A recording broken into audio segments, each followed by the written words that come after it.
Open your mind. Halaqah Media, the signature of quality and expression. Pioneering production. Trilling Dolby Pro Logic surround sound. Innovative, captivating. Compelling audio range. Open your mind. Open your mind.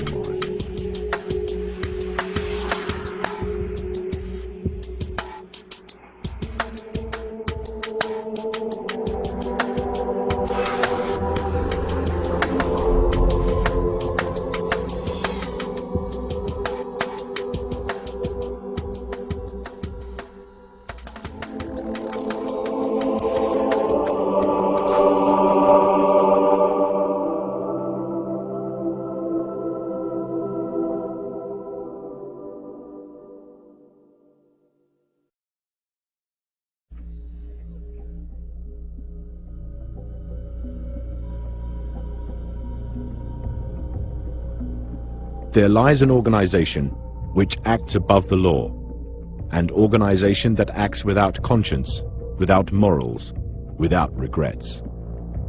A group who follow only a dark and untouchable ideology. Black helicopters and black ops are real. An organization above the law without a god and without a conscience do exist. There is no price too high and no casualties too great.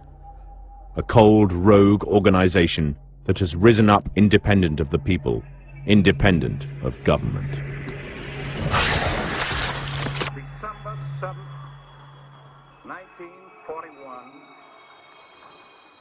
a date which will live in infamy. The United States of America was suddenly and deliberately attacked. It was not until 1941, when motivated by Japanese attacks on Pearl Harbor, that the USA decided that it was time they became part of what was known as the Great Game. When the US entered World War II, they were lacking in vital spy and counter-spy skills. The Russians, British and Germans had been mastering these skills for centuries. The USA was at an obvious disadvantage. The wheels were set in motion, and in 1942 the Office of Strategic Services, or OSS, was created. General William Donovan, a World War I hero, was selected to head the organization. His determined, jovial personality and his upper-class status set the tone and played a significant role in shaping the actions and attitudes, actions that would later be inherited by the OSS successor.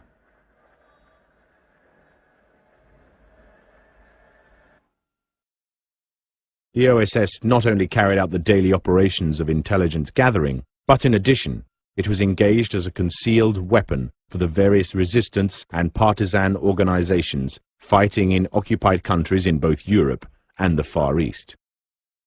The hierarchy of the organization was students of Harvard, Yale, and other Ivy League colleges, sons of the upper class, who could combine exquisite taste, impeccable manners, and brutal ruthlessness.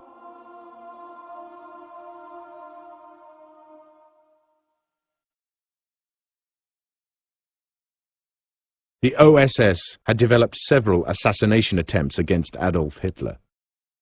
They almost succeeded in their attempts when a bomb plot in 1944 came close to blowing him up at his Wolf's lair. As Germany collapsed, a race against the Russians for Nazi technology and intelligence begun. The OSS, under the codename Operation Paperclip, obtained a number of files and records detailing experiments involving mind control and psychoactive drugs that were conducted on the concentration camp inmates. They also obtained key surviving Nazi personnel such as Joseph Mengele, the doctor in charge of human experiments. Mengele and other war criminals were quietly relocated to Canada. General Reinhard Gehlen was the head of Hitler's intelligence. When Germany's defeat was imminent, Gehlen predicted that the future conflict would be waged between the two emerging superpowers, America and the Soviet Union. Gehlen, as part of a deal with the American military, agreed to surrender important documents pertaining to the Soviet Union. In addition, as part of that deal, he asked that his organization, the Gehlen Organization, be absorbed into US military intelligence. In 1947, the US Congress passed an act that absorbed the OSS into a new organization called the Central Intelligence Agency. The CIA was born. The newly found agency had the responsibility of coordinating, evaluating, and disseminating information from other US intelligence organizations. However, written in the fine print of this act was the additional duty of fighting the dark and imminent Cold War against communism. In 1953, the CIA began its full-out war against communism. The Red Threat was equated to Satanism. This threat was declared the enemy of the free world. Such a danger was to be unrelentlessly fought tooth and nail. Every tool in their arsenal was to be used to crush any communist rhetoric. In a direct attempt to limit the powers of the CIA, FBI Director J. Edgar Hoover restricted all CIA operations to those dealing with overseas matters. However, by 1953, under Director Alan Dulles, the agency had become a law unto its own. All of its actions were protected on the grounds of national security. The most privileged information about the world has been coming to us, to our policymakers, since 1948 through the CIA. Then the worldview that the CIA has presented in the Oval Office is a worldview that basically is founded in a Nazi intelligence organization, the Gehlen organization, which has been there from the beginning, and what we have today is simply the heirs of that original choice. The policy adapted by the agency was that once you were against communism, nothing else mattered. They therefore had no scruples about hiring the most powerful organized crime families to do their dirty work. The question was asked, how long could a supposedly democratically sanctioned organization go on doing business with thugs, madmen and gangsters without starting to resemble them?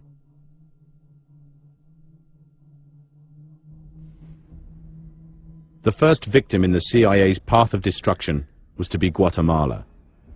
In 1952, Guatemalan President Jacob Arbenz signed a land reform law that would ultimately take into state ownership the large number of plantations owned by US fruit companies. Alan Dulles felt that Arbenz might be an inspiration to other countries in Central America. This would undoubtedly lead to a destabilization of US economic interests in these countries. Arbenz had to go.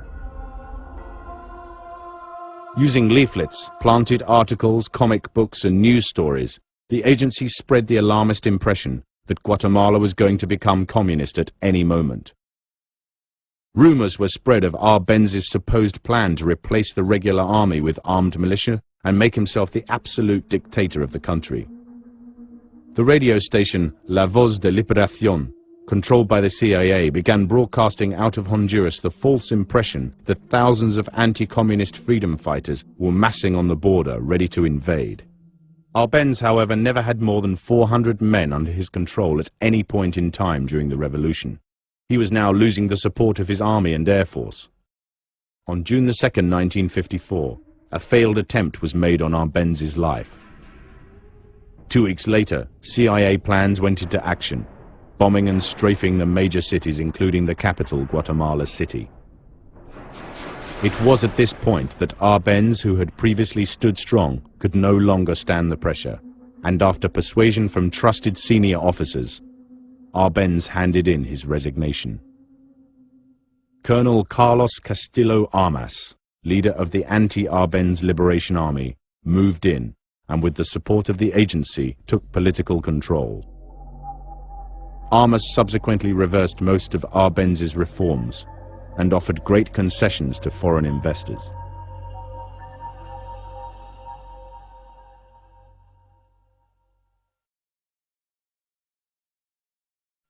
It is clear that this nation, in concert with all the free nations of this hemisphere, must take an ever closer and more realistic look at the menace of external communist intervention and domination. Next on the CIA's list was Cuba. The attempt to destabilize this country would prove to be the CIA's worst nightmare. Cuba, under the leadership of